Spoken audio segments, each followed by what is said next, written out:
Hey guys, and welcome back to my channel. Okay, so today I'm going to be showing you 5 uses for mental floss aside from using it to keep your gums and your teeth clean. So number 1, yeah, you can use dental floss in your kitchen, especially when you're baking and to make your life a lot easier.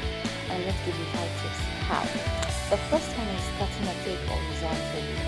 Yes, actually, and you might have to use toothpicks to make that very even. So the second one, which is my favorite, is using it to cut cinnamon rolls before baking, so it can be uniform and your fillings can look really nice and professional.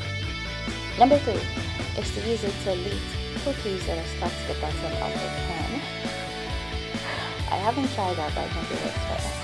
Number 4 is to use it to cut a cake horizontally because you're somewhere without a knife and you need to slice your cake. So I don't know where you get, if you don't have a knife.